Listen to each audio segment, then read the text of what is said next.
सकते हैं, लेकिन आप ये जो मैसेज डाल रहे हो ना कि बीजेपी की कार्यकाल में ना तो जवान सेफ है ना ये है। सर मेरी पोस्टिंग 2006 में J&K में थी, कुपवाड़ा में।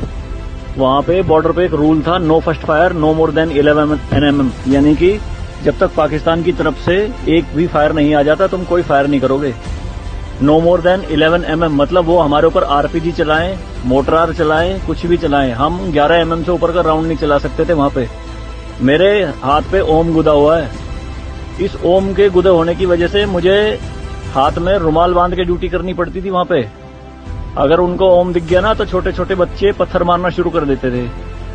और सर श्रीनगर के लाल चौक पे 26 जनवरी के दिन बहुत बड़ा तिरंगा बिछा के जिंदी गाय काटी थी, जिंदी, और जिंदी की खाल उतारी थी सबके सामने, पूरी सेना के सामने। यूनिट खड़ी थी वहां पे पूरी, और चक्कू लहरा के खूब बोलते थे, क्यों भाई हिंदुस्तानी कुत्तो, तुम्हारी माँ है ना ये, देखो क्या हाल करेंगे इसका हम।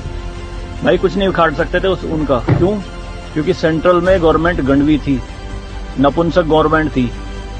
हमारे सर पे चौकी बना ली थी उन्होंने, जो LAC है ना, LOC, उस पे बिल्कुल वहीं 50 मीटर के दायरे में। और रात में बड़े बड़े स्पीकर पे माइक पे बोलते थे पाकिस्तानी रेंजर्स, अरे अपनी बहनों को एक रात के लिए हमें दे दो, क्या हुआ हिंदुस्तानी नपुंसको, चलाओ गोली। कुछ नहीं कर सकते थे उनका। 2014 में जब गवर्नमेंट चेंज हुई तो सेना अध्यक्ष बिपिन रावत साहब जब उनसे मिले तो उन्होंने बताया कि बॉर्डर के हालात खराब है सर, छूट नहीं है जवानों को कुछ भी। तो PM मोदी ने कहा था कि छूट मेरी तरफ से पूरी है, मैं नहीं जाऊंगा वहां लड़ने, तुम जाओगे। आज की डेट में आप मुझे एक भी चौकी बता दो अगर वहां ढूंढने से मिल जाए। दूरबीन लगा के देखनी पड़ती है पहाड़ों में, वो भी बंकरों में अंदर, सारी लगा दी उन्होंने तोप उड़ा के। शांति काल में आप 155 mm की बोफोर्स टाइप की तोप नहीं चला सकते, यूएनओ का रूल है।